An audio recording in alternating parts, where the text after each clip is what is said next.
good to be back. Better than ever. We have our own microphones even. Yes, we've had our own mugs for a while. Yeah. Not just these mugs, but these mugs. And now... the only merchandise that we ever made. Yeah, yeah. Merchandising is an expensive thing. I looked into it once. Man, it is. You don't make any money from it. It's very expensive. Well, I'm sure there's a way to make money from it, but I'm not a businessman. I'm a podcasting man. Anyway, so I bought myself a microphone. So I just realised I'm the only one wearing headphones. yeah, I can't hear what I sound like at all.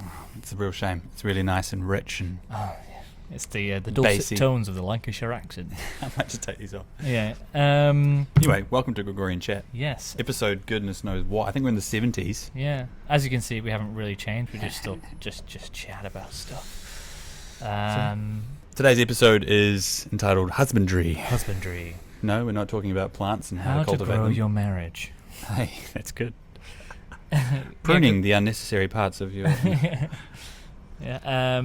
Because it turns out husbandry isn't got anything to do with marriage at all. It's to do with the fostering and growing of harvesting and plants and that's true. such like. But isn't that so like a marriage? You know, I the guess cultivating so. the vine that your family becomes. Yeah, you are the farmer of the crops that is your marriage. What fruit will your How marriage far can we bear? take this analogy? If it's a good vintage, Oh, you know, yeah. you'll get good wine. There'll be joyous times. If it's a bad, you know, you might be some. Okay, I'm just going to stop. But as we used to sample different teas, Indeed. when back in the days when we weren't sponsored by T2. Oh my gosh, we thought we were sponsored by T2. Yeah, I feel like if they listened to any of our podcast topics, they'd be like, no. No. We don't even want you coming in to try our teas. Yeah, it's such a tease. Anyway, but I decided, my friend introduced me to the idea of Frooze Balls the other day, so I'm not showing the branding because we're not being sponsored by Frooze Balls. New flavour though, butt nutter. Well, these are... nut butter. Well, these... I don't believe... She told me that there's a series of different flavours in here, and then she said the salted caramel ones are at the bottom, and then my daughter picked up the box and shook it, so I don't know... Does she work for Frooze Balls or something? No, she just... Does she know Frooze? I'd asked her, but she just froze. So I don't know what flavour these are. So that's why I thought we could try them. Hey, it's like Frooze Ball roulette. But there's definitely salted caramel one in here, and I think they're the ones with they've got the salted caramel like thing there. See, that's got. I'm definitely having a salted caramel Frooze Ball. Yeah, okay. After you. Okay, cool. Well, I'll take one, and then you take one. Here we See go. what they taste like. But yeah, this is the podcast. We've been on a hiatus for the better part of like half a year. Yeah. Crazy times. We weren't able to podcast during lockdown, unfortunately. But we're back. Well, you got really famous with your amazing project, the band called The Stations. I wouldn't say famous, but sure. I didn't say famous. I said amazing project. You said you got really famous with... Oh, yeah. You did get famous. Well, I mean, you played at Festival 1. You're always on Live FM. To me, that's famous. Okay. Whereas you have become in the meantime, I've tried famous nurse. I've tried 2 podcasts. The Catholic Life You podcast. succeeded. Yeah, I kind of ran out of steam on the Catholic Life podcast. Turns out, a lot of effort goes into running a podcast when there's only one of you. I also just realised we've never really done this before. High quality microphones mixed with food. Oh yeah. Apparently, there's a whole trend on YouTube where people get these microphones and they just go like, and that. Yep. No, it'd be like me eating a Frooze Ball, and people just like sit there and. How's this sound? Put your earphones on. Tell me how this sounds.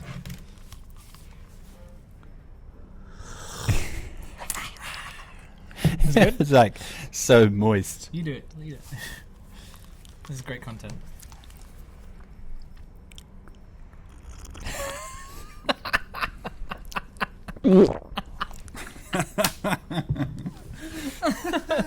Anyway, we do have a topic in mind. Yeah, what do you think about those Frooze Balls? Well, I didn't have a salted caramel one, so I don't know if mine was salted. I think mine was salted caramel, but it didn't taste like very a caramel. salted caramel. Oh yeah. Mine was just like fruity. She did say there was a I lemon don't think it one was in there. nutty butter, but I don't know. Anyway. Oh, I think that's salted caramel. Okay. Anyway, go try. Yum. Yeah, pretty average. Yeah, that's why I'm not sponsored by Frooze. So what do you think of this? Yeah, it's alright. But yeah, we've been on a break. Yeah, and you've created a band, and I've created 2 different podcasts, and I've And a embarked on a child. degree, and I made a child. Dom just got 77% in his Yeah, my last exam too. exam. So Amazing. I'm definitely halfway through. Your last exam for the... Semester. Oh, right. I thought you meant for the whole degree. No. But yeah, this is our podcast. This is... Our approach is essentially, let's find an issue that we know nothing about. Let's just talk. No. We should know something about. should know something about it. Today's topic. Yeah. We're more about the conversation, about the banter, as The you chat. can see on our mugs. Real Catholic banter. Gregorian chat. So anyway, getting straight into it again. So we're talking about husbandry. How long have you been a husband, Dom? 3 years Oh, wow. and 3 months. That's hilarious because I'm 6 and 6. Seriously? Yeah, today. Hey, Yeah. double. Jess told me this That's morning. She was amazing. like, "We've been married for 6 years and 6 months today." I was Well, I've always thought I was half the man that you are, Dom. Except in height. yeah, that's twice as much. Yeah. Yeah. But anyway, so yeah, I mean, I guess I combined marriage experience, That's like in particular the 9 experience of being husbands. yeah. So if you are a husband, you probably already know most of what we're going to talk about. Or you don't, and you're in trouble. If you want to be a husband, We might be able to help you out. Give you a bit of an idea. If you're maybe like a seminarian and you're like, "What's married life like?" This could be a good podcast for you. yeah. If you're a Although, wife like, who wants to understand if why you're- her husband is the way he is, I mean, you might want to enjoy this as well. In fact, just anybody, you know. Yeah, because maybe priests like they're married to the church. So how do you be a husband? I can't speak to that, but No, I can no, speak. but I'm saying they might find it interesting. I hope so. Priests often use marriage as an analogy for God's love and such like. So maybe, Self-sacrificial yeah. love given. Well, I guess we could start off with if we're just essentially interviewing each other. What have been some of the? I'm a husband. You're a husband and a father. Oh yeah. So you've got that added experience there. Actually, let me ask you a question. Going from being just a husband to being a husband who's also a father, Yeah. what was that like? I feel like I've gone through stages. Like, so, as, you know, just first, like, before getting married, it was kind of like, oh, wow, this is what being a man is, you know, being a husband. And, like, you know, it takes a little while for you to realize you're a husband when you just get married. It's like, oh, wow, I've got a wife, you know. It didn't take me. I used the word as much as possible. Yeah. So who's that? Oh, that's my wife. Yeah. But Does she have a name? No. It's my kind wife. of cool. It's kind of cool. Like it's one of the things you have to get used to. You don't just get the ring and all of a sudden it's like, you know, level 2 engaged. You know, like, oh wow, I know what's going on. It's not like a download. You just kind of discover it along the way. But like, yeah, having a daughter, or a child. I don't know if it's any different when having a boy. Yeah, I definitely felt like everything I've been doing before was just kind of like almost self-centered. But then I felt that exact same way when becoming a husband after being a single person.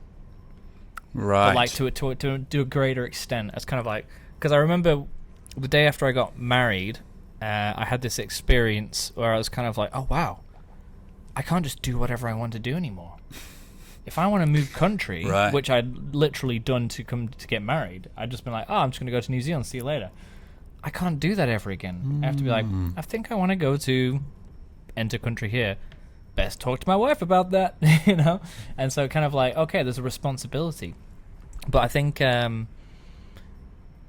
so... you're saying it was like that when you had a child, but to a greater extent. Yeah. Or was it just to a great extent, and then once again you're like, oh, this is another level of... Yeah, so first off, it's like getting change. married, it's like, okay, this isn't about me. And then I have a baby, it's like, oh, this isn't about me at all. you know? The only thing I had to do with this was making the baby. No. Yeah, well, you know, had to get on one knee. But I guess it's yeah. I mean, I can only imagine that it becomes the parental instinct on top of the. I guess that's the question then. Is there just a husbanding instinct that in the same way that you would have a parental instinct? Here's a question I have for you. Okay. Because I didn't have a dad growing up, so I came from a single parent family, just with mum. So you had like a family image. So how was it going from single to husband for you? Not single to It's a married, great single to question. husband. Yep, single to husband. I mean, there is that stage in between of being engaged, and I guess planning a wedding is part of the gauntlet. Like, Part of the what are you waiting for? the kill. Part of the furnace of your purification, to be like, if you can organise a wedding, you should be able to handle things that life throw at you when you're married. Having a father, I always had a great father. Have a great father. Was very blessed to be able to say so. Praise the Lord. And I think becoming a husband, you start to realise ways in which you are similar to your dad that you probably didn't know before. Mm-hmm. And as the years go on, you see it more and more. For instance, my dad's a very enthusiastic guy. He loves to do. If he's got something in his mind, he'll love to do it. I feel like there's a story here. There are a few stories, but it can be hard for him to be flexible. Sorry, Dad, I'm not throwing you under the bus here. I'm actually just talking about how much I love you. Yeah. No, I see that in myself in the sense that I'll have an idea. I might find it a little bit hard to let go of or not do it when I want to do it. It's like, I want to get this project done right now. But my wife Laura might be like, well, it might not be the best time, and I'm like, I know she's right, but this is one of the cool things about being married that I think is living and working around somebody else. It's just so humbling and eye-opening all the time. Because my wife she's a homebody.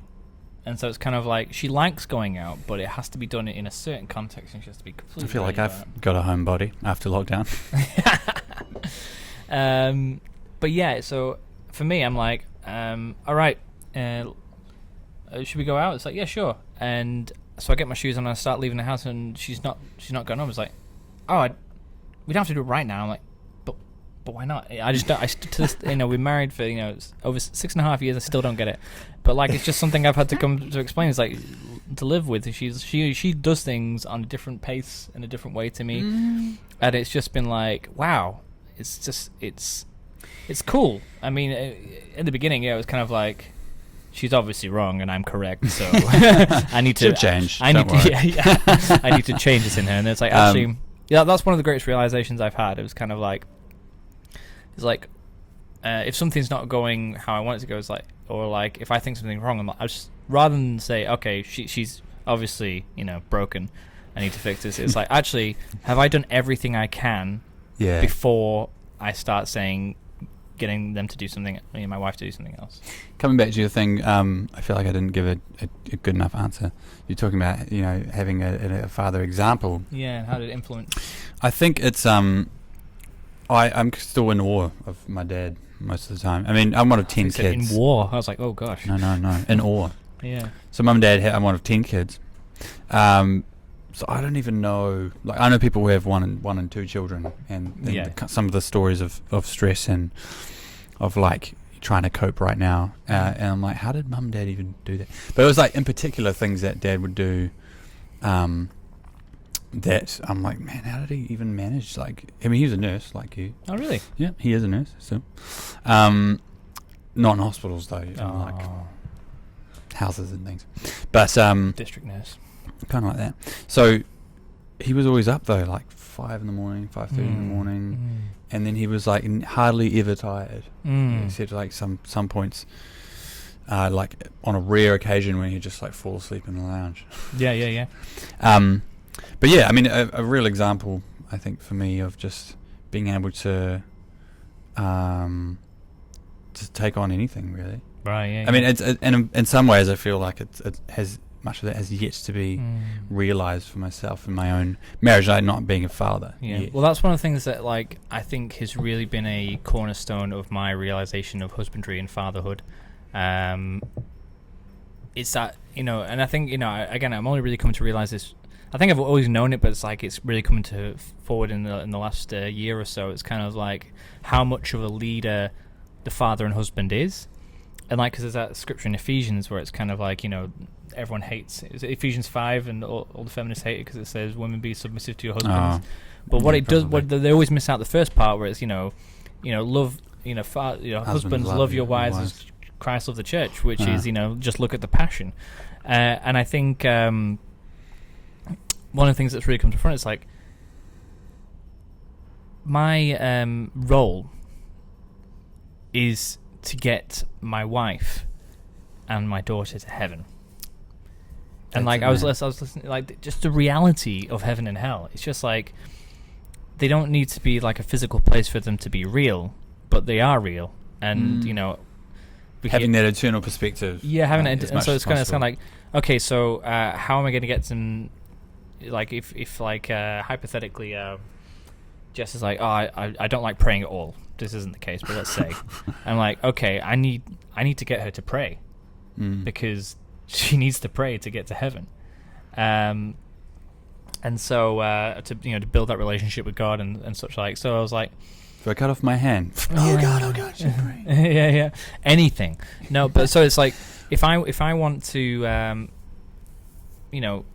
lead my family, I need to make the change, and like the way that Christ made the change wasn't. He didn't come down with an iron rod, although he did come down with he did come with a sword. Like people love that quote these days. He didn't come with peace, but he came with a sword.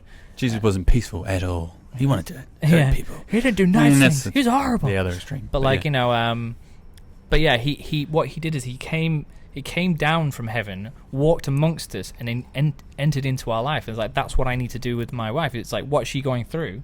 It's like I need to enter into that, and I need to lift it, elevate it. I need to transfigure it to bring it to a point where she can be like, ah.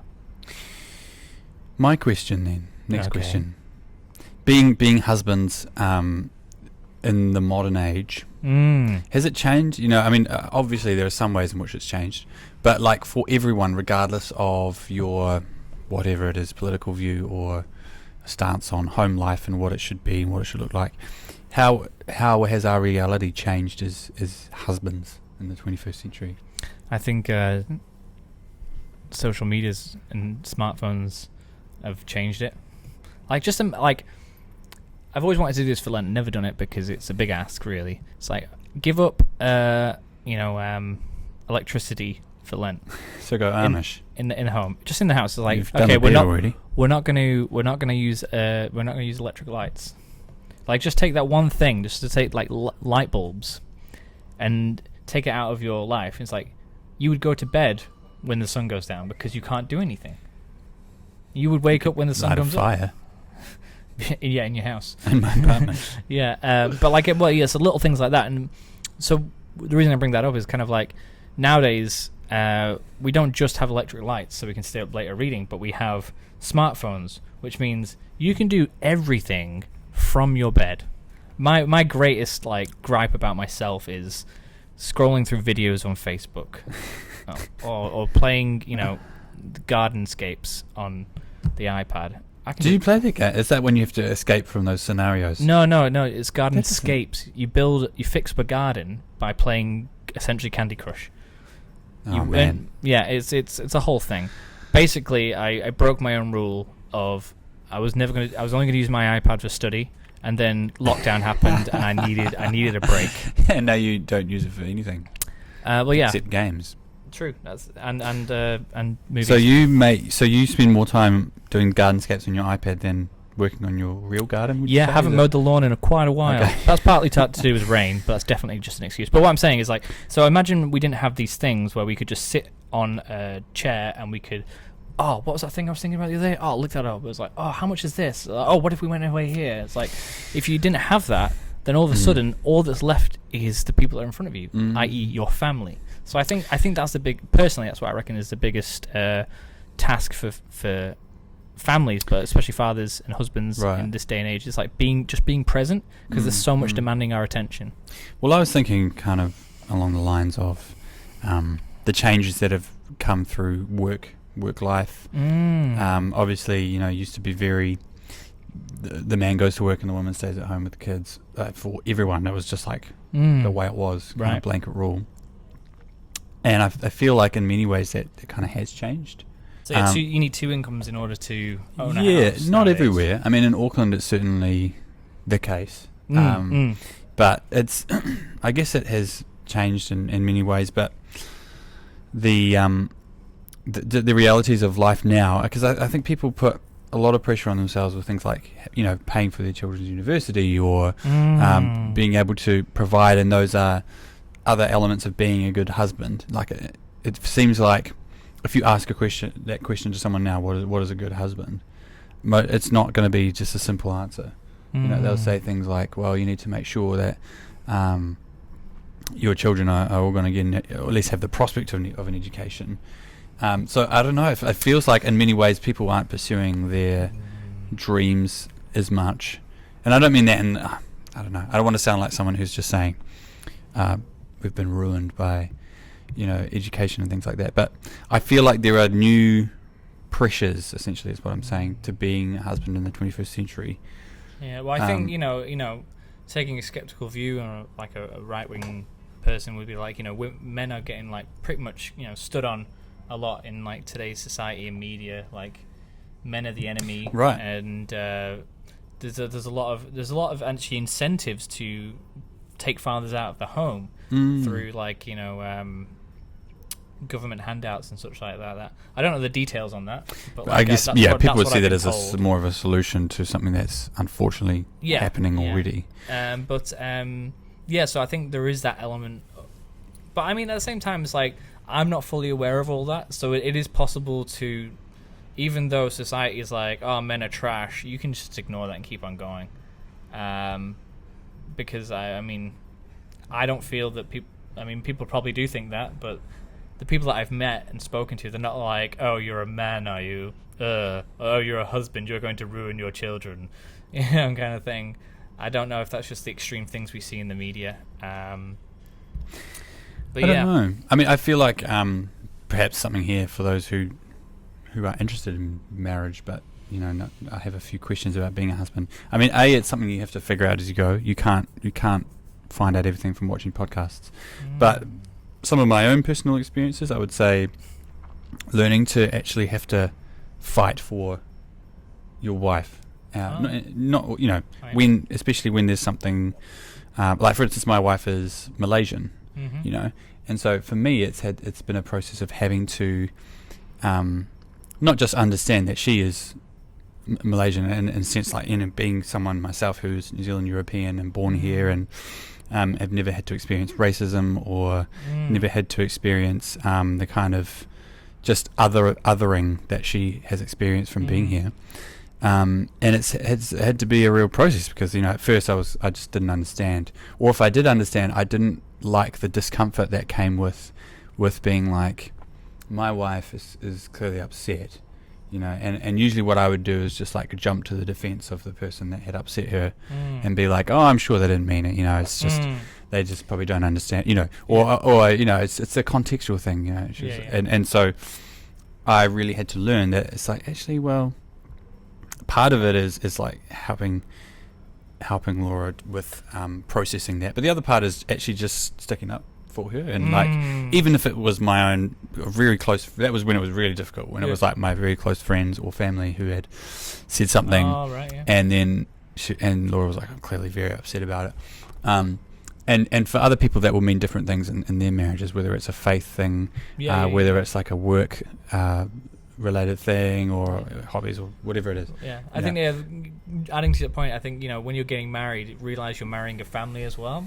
I mean, it's definitely been the case for me, because my family's in the UK, so they, you know, I don't get as much influence, so it's just Jess's family that I'm engaging with, and so they're kind of like, oh, we're doing this for Christmas. I was like, actually, we were hoping to go to UK this year, and they're like, what? And like, I've got a family too. It's like, that's it. Fine, but you better be coming back. Okay, but no, and like, you know, standing up to your for your wife is an interesting one, because like it was like second nature to me. But again, I didn't have like a race thing to deal with. But like Jess's family, they're Dutch, so they speak very matter of factly to one another. Oh yeah. And I remember one occasion where like my mother-in-law spoke to my wife, and she just said something. I thought, that's a bit offhand. And I confronted her about it. Oh my goodness, that was the worst thing I could have ever done. It's like, that's just how she speaks, and like it really upset the whole dynamic of the household. And I was like, I was the enemy. And I was like, I'm just standing up for my wife here, you know. It's like I'm never not gonna do that. But like, learning another family, you know, and how they work. That's something that's really interesting, because I think like, I mean, I can't speak for everyone, but I feel like the mentality that is given nowadays is so individualistic. It's like, I find this person attractive and I want to marry them. I don't care about their family. I want to marry them. That's who I'm marrying. Right. It's like, no. People think it's completely changed now. Like, there are no diplomatic marriages, and you marry, and I'm not saying marriages are diplomatic. I'm just saying, like, agreeing with your point. Yeah. That it's like, you actually, as much as you are marrying an individual who might say they don't necessarily identify with their family, you know, it's you are marrying that person comes from culture. Yeah. Or they just come from those people, and they might think they're not at all like, you know, we might think we're not at all like our parents, but we are deep down in many ways, and sometimes it comes out in ways you never really expected, for better or worse. You know. No, it's cool, because I had a shock moment quite a few years back when I hadn't seen my dad in 8 years because he's in the States, and then he came over and I spent I think it was like a week with him, and I was like, oh my gosh, I'm like exactly the same as him. And I was like, but I haven't grown up with him, you know, right? You know, there you go. We moved away from the States when I was 3.5. Well, that answers the nature or nurture debate, doesn't it? But like, it was quite affronting for me, because like, I had nothing to do with this guy, and I'm quite like him. Like, there's lots of things on mannerisms even that I picked up. I don't know where I got them from, and it freaked me out. But so your family is very much a part of who you are in that sense, eh? But the place that I've learned most about marriage is actually comedians. They are like the philosophers of our day. If you just keep talking, if you look up on, it's because they talk about the things that nobody notices, but then they notice and they make a joke out of it. Like little idiosyncrasies and how weird is like this? I remember watching one, and I won't go into because I'll just ruin the joke. But basically, I was watching this comedian. He was talking about, like, you know, living with his girlfriend, but it's the same thing, and he's saying how men and women work differently. Well, like, for the modern age. How un-Catholic of you. how modern age look at it. It's like, but like, okay, you're saying like, if I come home from work and I've had a bad day, and I go to my wife and I just say I've had a bad day, she doesn't care, because women like to work things out. So if I've had a bad day, I just come home, I say nothing, and I just go look out the window, because women like a mystery. And I was watching this, and Jess was next to me, and she's like, "Oh my gosh, that's so true!" And you know what? I've tested it, and it works. And then she did, like, you know, and she was saying, like, you know, I married such a mysterious man. He just comes home and stares out the window. But women like to work things out, and so like that was just one example. But there's a whole bunch of other things. That's like, actually, if I apply that to my life in like a non-joking manner, it's like, actually that's true, and it brings me peace. That can't be true for all women. No, but like I'm sure it's not true for all women, but like there is like there is truths about men and women. Right. Yeah. And, like, I mean, I know, don't disagree. And with that's why these jokes are funny, because it's like they're relatable. But yeah, so it's like, you know, there's a lot of what I've learned, like lots of like life hacks for marriage I've learned from comedians talking about, like, you know, I was having an argument with my wife the other day and I realized this, and that is a joke, and I'm like, that is true. And they're like, I'll just try it. But at the same time, this brings up a good point. Something I had to learn on very early on, before we even married, actually, was that your wife is not someone that you can kind of like have a joke at the expense of. Oh yeah. You know, like I always thought of myself as a funny guy growing up. So when I was yeah, I know that's funny now, because growing up in a small town and like in a small community of people, it's kind of like you just use every opportunity for a joke. Oh, okay. And so there was this, like, I hate thinking about this now, but there was this moment at our engagement party. It's a cringe moment for me. This moment at our engagement party where I said this joke that was just like completely dishonoring of my future wife, and I felt so bad, and like, you know, I had to learn a lot from that. It's like, actually, that's not. There are places you can go with jokes. You're like teasing or publicly teasing your spouse, but like, if I can give you some advice now, just don't go there. Don't. Don't go there. Like your wife is not a person that you can have, as a husband. Not with lads, No. And and that for me has become a real something that I like hold to now, is like, don't ever try and have a laugh at the expense of your wife or your marriage. In any sense, it's like you can be honest about your marriage when you're discussing it with people who care about you, in order to talk it through or find a solution or whatever. But it's just like, just don't ever go there. Save yourself not just saving yourself the discomfort, but save your wife from that experience. Yeah, I'm always fall into that trap. It's like, we'll have some friends over, have a great time. Everyone goes, and Jess goes, thanks for making it seem like we have a terrible marriage. I'm like, what did I say? I always miss that. I just it's the worst thing. What you didn't say, John. yeah. But yeah, I think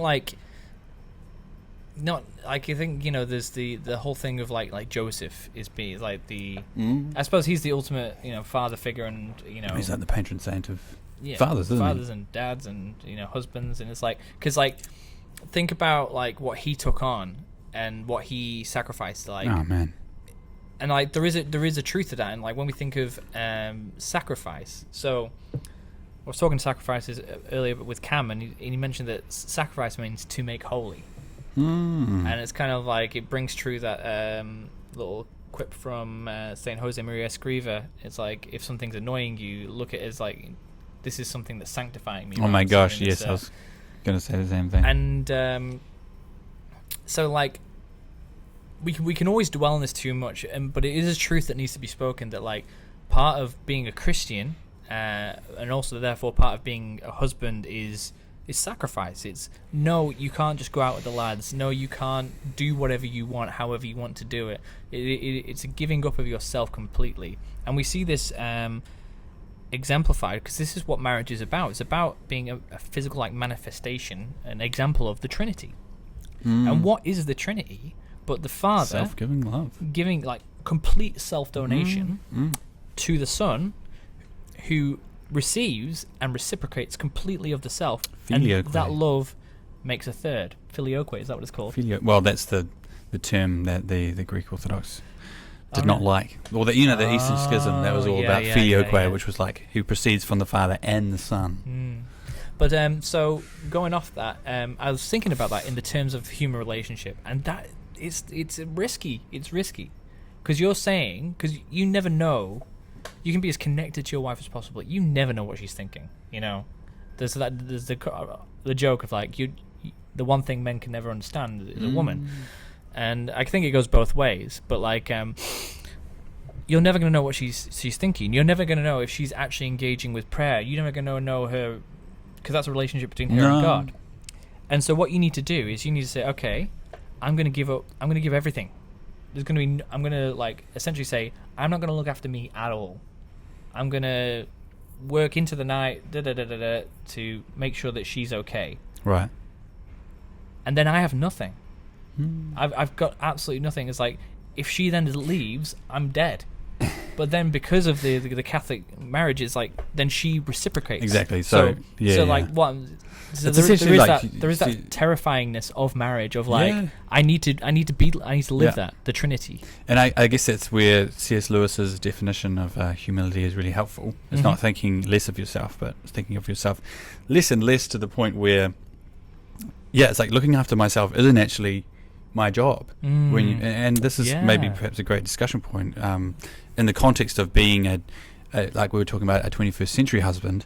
There's a lot of dialogue out there which says, you need to be true to yourself, live your best life, and don't be who everyone's expecting you to be, or don't who you were born to be who you are, like all this ridiculous junk philosophy.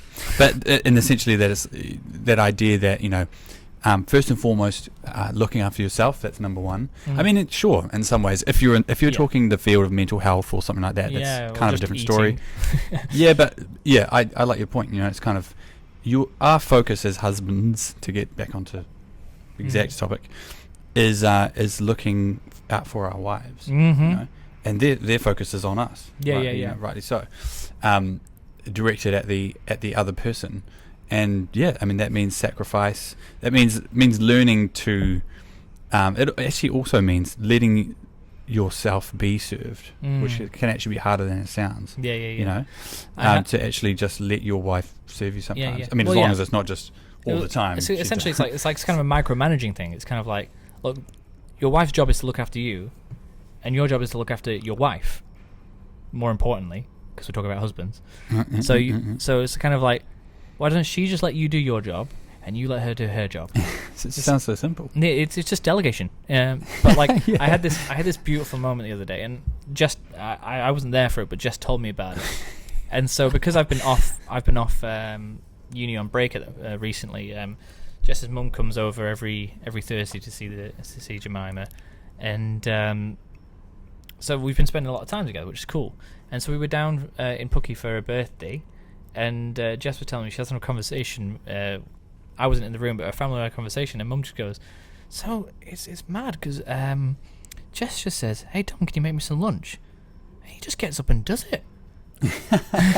And they couldn't fathom it, and I was like, that was just like a robot. It was so like affirming for me, because like that was like, I'm doing my job, right? And it's being noticed. Lunch maker. Yeah. Well, like you're there to do whatever needs to be done. Well, yeah, it needs to be done. She needs to be looked after. She's busy doing something. So I'll make lunch, and also I kind of like making lunch, and stuff. So it doesn't really, no skin off my nose. I mean, but then there's the whole thing of like going off what you were saying with the trash philosophy going around the world. It's like, yeah, but what about me?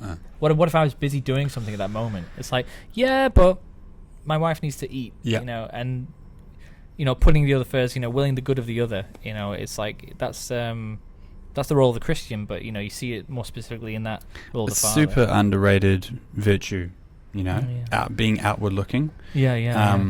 And some people are just so good at it, and essentially that's what I would say about the holiest people I've known are people that you can have a 2-hour long conversation with them, and not once do you ever feel like they're trying to make it more about them.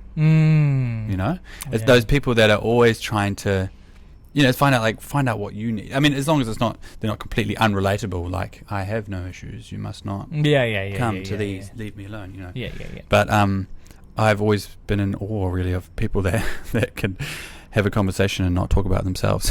Thank you, Dom. All the time. Anyway, I know what I need to work on. It's putting yourself, like, that is the role of the husband. And like, I was like, because I listened to this. I feel like I have several husband roles now. I was listening to this podcast called The Art of Manliness, and I was listening to this episode, and my friend was listening to it, and she was like, everything you're saying could be applied to me as well. It's like, yeah, I guess so. There are, there's, Jordan Peterson says there's very little difference between men and women on so many levels, but it's the extremes that is the matter. And so, like, it's like, be organized. It's like, well, that's not. It's not like women need to be unorganized. It's just that men need to be told to be organized. Right. But like, yeah. So I think being a husband, and we can only talk from this one perspective of like what it is to be a husband. It is that giving up of the self, completely offering, not thinking of yourself, but thinking of the other, so that they may grow. And in that. I think naturally, going back to my original point of like, as you get more people in your family, becomes more and more apparent. Yeah. But more and more apparent. And if you're interested in being a husband one day, but you don't know, you're like, I want to practice, but I don't have. Where are you going with this? I was going somewhere good. I'm going to change my tack here. If you want to become a husband one day, you can practice by looking out for the good of the other. In general, in doesn't have to. Don't just do it for women. For everybody. That's what I would say. That'd be my little 2 cents on the end there. Yeah, saved I think by the bell. Yeah, I think you're right. It's like, don't wait to get married to start being a husband. There you go. You heard it here first. That sounds like it could be taken really bad. Thanks for joining us for this podcast. We'll be back, hopefully, with more content. God bless. Stay Catholic. You can practice right now.